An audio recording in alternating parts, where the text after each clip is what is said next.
curious. What would you say it's easier to write about? Is it easier to write about stuff that actually happened, or is it easier simply to make it up? Make it up! Okay, that's what I thought you'd say. The reason I ask is when I was your age, I knew I wanted to be a writer, but I didn't know what to write about. I would talk to my teachers, and they would always say the same thing. They would say, well, Rick, just write about what you know. I hated that. Because the thing was, I didn't know anything.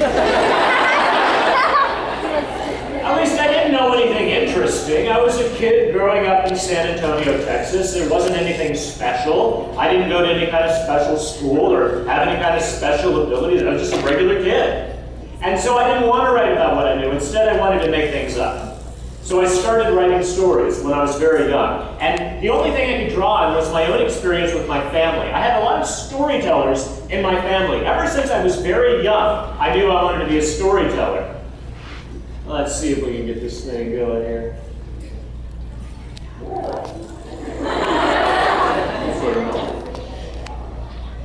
Hold on.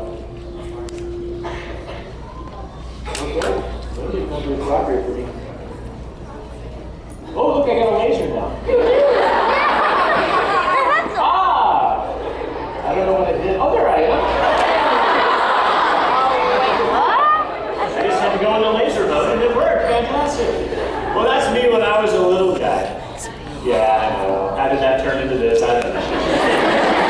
But the first storyteller that I had in my family was my grandfather. He was a great guy. He used to tell me stories. He would sit me on his lap and he would tell me all these stories.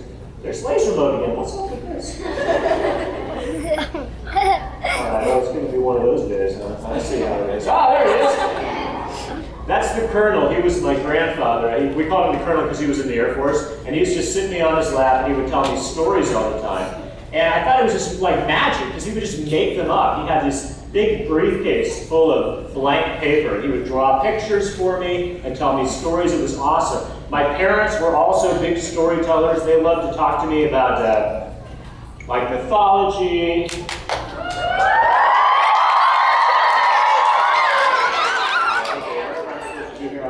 Oh, there we go. Hi. That's me again.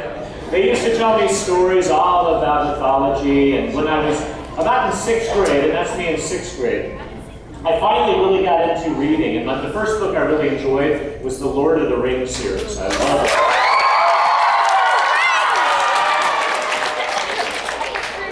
And I had a great teacher when I was in 8th grade who told me that if I liked mythology, that I would probably really enjoy the Norse myths, the Greek myths, because they were related to the Lord of the Rings. So she got me writing, and so when I was in 8th grade, she read the first story that I ever did.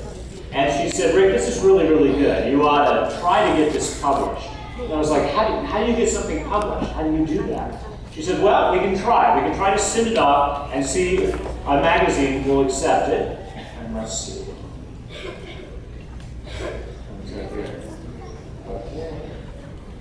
I'm having clicker troubles here. Oh, wait, whoa, come back. No, there. Ah. And finally, we sent off the story. I waited for like 2 months, and then this arrived in the mail. That was my first rejection note. I know, right? And if you look at it, you see it's so old that it's not done on a computer because we didn't have computers. It was typed on a typewriter on carbon paper.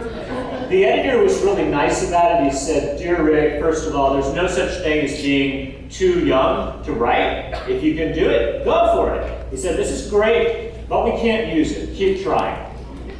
My mom was so proud that I got rejected. She put this in a frame and she hung it in the house, and I had to look at it every time I walked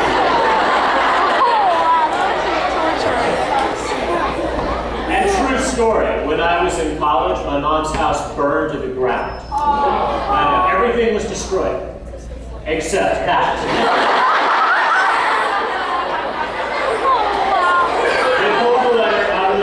Totally fine, put it back in a frame, and it's still hanging in my mom's house.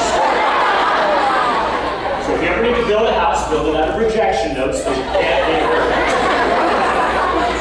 I went to college and I got my degree, and I never did get published right away anyway. But I decided that if I couldn't get published, maybe I could become a a teacher, and so I did. Yeah, and I had this reputation for telling stories in the class. And there's me when I did Shakespeare, and here's Colonial Rick, and there's Civil War Rick. But I wasn't writing stories for my kids. I was telling lots of stories in the classroom, and they would always ask me why I wasn't writing books for children.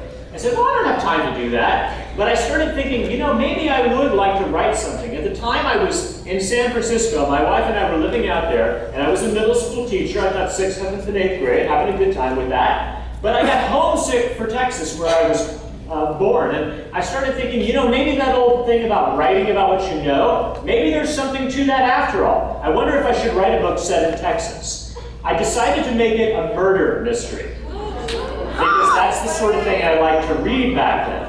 And so I began writing a novel while I was teaching middle school. How do you write a novel? I had no idea. I used to tell my students, though, that if you're going to write something, it's probably a good idea to outline it first. And so I wrote an outline. There it is. The real thing is about the size of a doorway, and every square is a chapter in the book.